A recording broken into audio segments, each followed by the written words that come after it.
So, as many of you guys already know, we finally got some information on Elden Ring, which is fantastic news because this past year or so, it just seems like I've been covering a bunch of rumors about this game that hasn't been substantiated or anything like that. But yeah, finally got some solid news this time around. And a lot of this is actually going to be coming from PCGamer.com.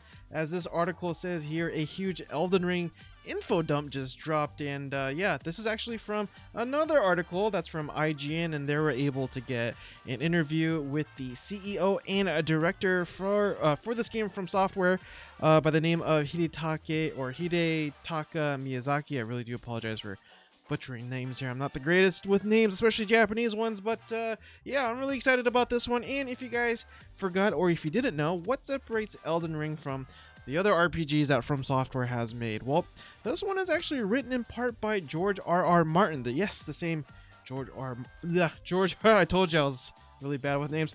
The same George R.R. Martin that wrote Game of Thrones. Now, I'm not exactly sure how much of the game he has written and how much he contributed to this game. It might have been half of it, might have been a quarter. I don't know. But either way, considering he made probably one of the most popular fantasy franchises, I guess you could say, in modern history. Maybe that might be a bit of a stretch, but either way, super popular dude, made a super popular book series, and that which led to a super popular TV series. You can't ignore the fact that his work is just absolutely popular, and so maybe some of that popularity will transfer over to Elden Ring, assuming maybe it's not too hard of a game to play, because let's be honest, FromSoftware hasn't been making the most easiest games as of late, but that's not necessarily a bad thing. Just really wish they would start making more Armored Core games, but you know, that's just wishful thinking at this point, unfortunately. Anyways, everyone, if this is your first time here, my name is Solomon, SK for Coffee and RPGs, where we cover the latest news, trends, and updates for the RPG gaming genre, including MMOs, survival, JRPGs, online, and the like. If you guys have your coffee or beverage of choice, I'm drinking coffee as always. Let's go ahead and go over Elden Ring together. Cheers to you guys. Consider hitting the subscribe button down below, as well as the bell notification right next to it. Thank you. And really quick before we go on, I will not be doing a reaction video, unfortunately. Now, this game is being published by Bandai Namco, and as far as I can tell, they really like to copy strike channels who re-upload their trailers, even trailers, for reaction videos too, as far as I can tell. Now, there are a few exceptions, like Blue Protocol. I was able to kind of do a reaction video to that, kind of, sort of, not really, and I didn't get claimed, but don't really want to take chances with this one. Let me know down in the comment section below if they actually do that. Maybe you're a content creator yourself, but in any event, the purposes of this video is to let you know of all the info dump, the huge amount of information that we received because of IGN's interview. And so let's go ahead and get started. First one here saying that players can summon spirits of dead enemies, and so yeah, I guess this makes you automatically a necromancer class, I guess. And it goes on to say that there's apparently a collectible aspect to the spirit summons, and so I guess you could collect various enemies' souls, I guess, and use them as a pet to help you fight in combat against other enemies and whatnot. And so maybe certain summons are more rare and more powerful than others, and so yeah, maybe it's some sort of weird necromancer Pokemon game of sorts or something like that, which is kind of weird to say out loud, but kind of cool at the same time a little bit. I mean, but anyways. It also goes on to say that there are online summons. The blue phantoms you see in the reveal trailer, which I haven't seen yet, are in fact NPC summons, but in Elden Ring you're able to summon fellow players for cooperative play, which is always nice. That's something that they've been added recently with their most recent Dark Souls games, and yeah, I'm all for that, because it's always good to be able to slay enemies with a buddy of yours, right? Unfortunately, there's no mention of PvP yet, they mentioned here, but fingers crossed. Now, with the exception of Sekiro Shadows Die Twice, the Souls games kind of give you a blank slate in terms of the protagonist that you create. And it says here that typically FromSoftware's games, though Sekiro's it was the exception, a player is already a pretty blank slate, but the slate is going to be even blanker, if that's a word. And so, not exactly sure what that means, but essentially you get to kind of fill in your own imagination to your character that you create. And it does go on to say that the character creator is always hilarious in the game, and this is true, that you could make wildly different characters for their Dark Souls games, which yeah, very interesting things out there, that's for sure. Now, in terms of the map itself, it says that there are 6 main areas, each the domain of the demigod boss character. And yeah, there's a designed apparent route through them, but there are also different ways that you could approach different areas, and there's a lot of freedom as to which order you could tackle in different areas as well, which is always nice. And so, as far as I can tell, this is an open world game, which most Souls games are, but yeah, I really like the fact that there's some structure to it as well, and basically have different biomes, I guess you could say, and with their own distinct characteristics and whatnot. But it also goes on to say that each area houses its more traditional dungeon, and I think that's probably to be expected from their previous titles that they released. Also, stealth sounds exactly like Sekiro, which isn't a bad thing.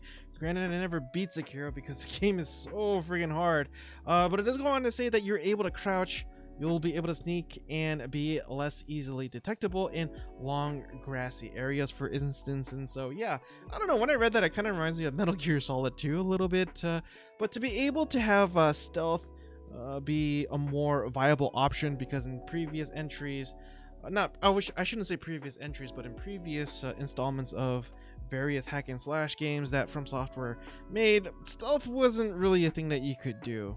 At least not to my knowledge. I haven't played all the Souls games from Software, or from Software, I guess you could say.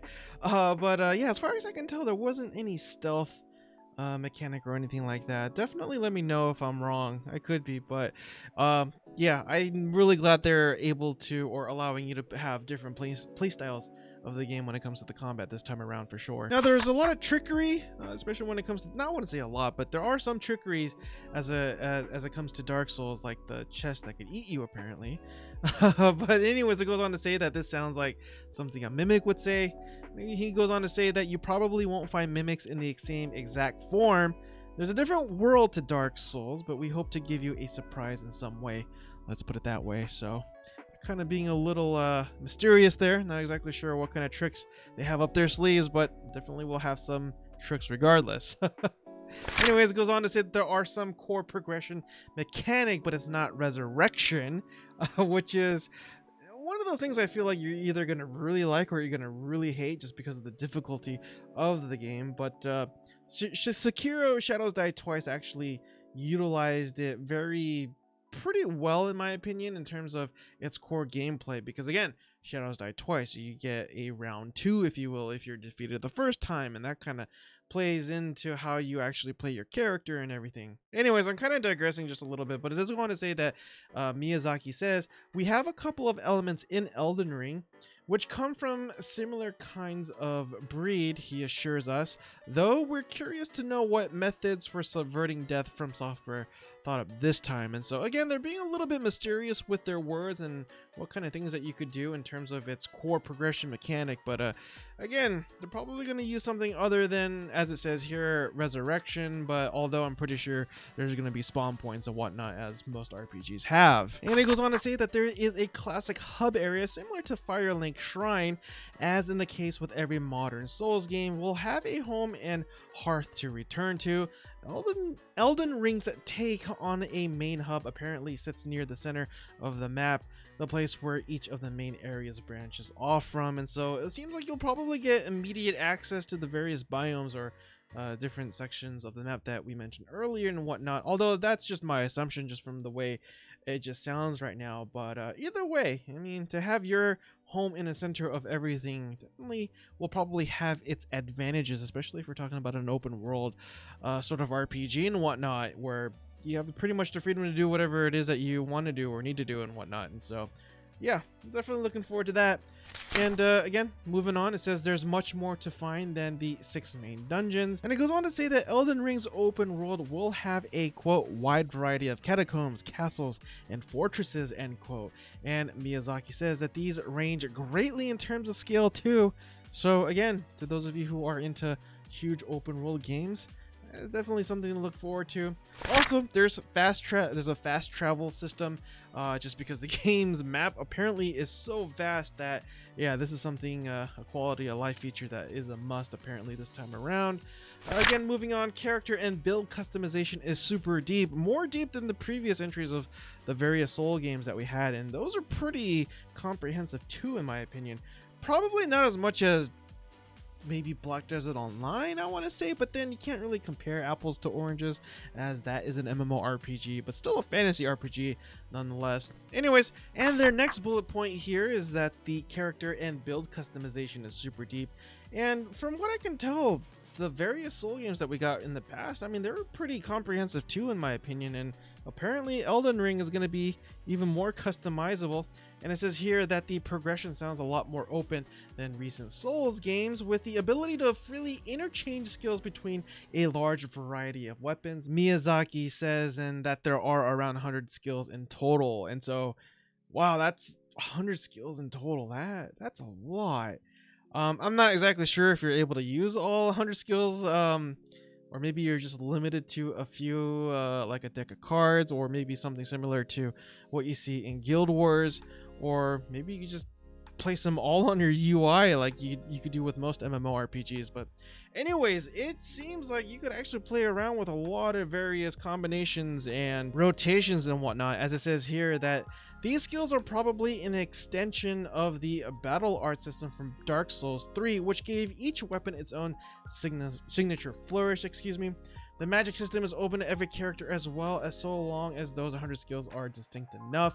Elden Rings is going to pump out more novelty builds, and yeah, that's actually pretty cool. I think if you want to use a cookie cutter build, you're free to do so. Maybe not necessarily the best thing to do, but hey, whatever works for you, right? But anyways, I'm actually kind of curious about the various skills that you could actually put together to make a pretty awesome chaining, linking skill super yeah, you know what I mean, right? But as with most RPGs, I'm pretty sure there's going to be a meta there somewhere that everybody else is going to use because it's just the least path of resistance, and then they're probably going to nerf it, and yeah, anyways.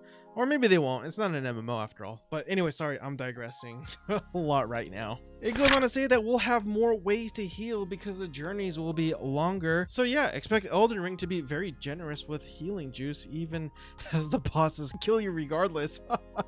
Love the way they rewarded that. We're almost done here. Last few points here is that stamina is in but less important. And to me, I really like that. And lastly here, it says classic lore delivery methods confirmed. Miyazaki said that he wants to retain that sense of player discovering things for themselves and enjoying uncovering the world, both in terms of action and narrative for themselves. And this is something that more RPGs have to do, and let me explain. I'm going to bring up Fallout 3. In my opinion, that's probably one of the best open world RPGs that I've ever played. And one of the biggest reasons why that is because the game didn't hold your hand, or if it did, it didn't hold it for that long.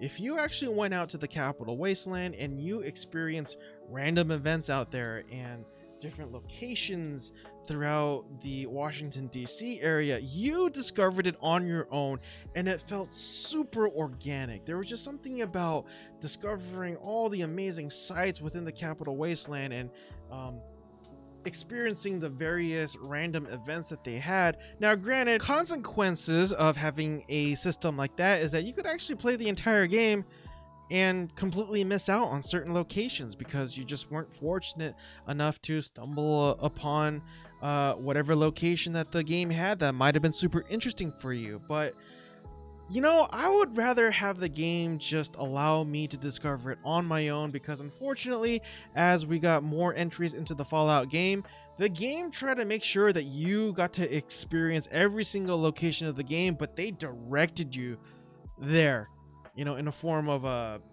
little thing on your map that told you to go there for whatever quest and missions and whatnot. It didn't really feel organic as much. It didn't really feel like you really stumble upon something that you weren't supposed to, perhaps even. And so I think Fallout, by the time I got to Fallout 4, it was yeah, it was pretty bad where it's like, okay, I got to experience the entire map, but you didn't really feel like you got anything out of it. It didn't really feel like an accomplishment because the game just led you there anyways. Anyways, everyone, that wraps up for today's video. I really do appreciate if you made it with me so far, and if you feel as though I have earned your subscription, please consider hitting the subscribe button down below, as well as the bell notification icon right next to it, as I'm trying to get to 1,000 subscribers before the end of this year, so any help is definitely appreciated. Let me know down in the comment section below what you look forward to the most about this game. For me, again, just the fact that this game is written in part by George R.R. Martin, that of in itself I think is worthy of at least a try for this game, even though I've never beaten any of the Souls games. I haven't beaten Sekiro Shadows Die Twice just because of its difficulty. I'll probably have to get through those games before I pick up Elden Ring, or else then I just have a bunch of FromSoftware titles that I've never beaten because there just isn't enough hours in a day. But I've been saying that for a very long time, and I'm just coming off as someone who's old and grumpy and just likes to complain, apparently. Anyways, I'll finally stop talking your ear off. I hope you guys have a blessed night, and I will see you guys next time. Cheers again, everyone.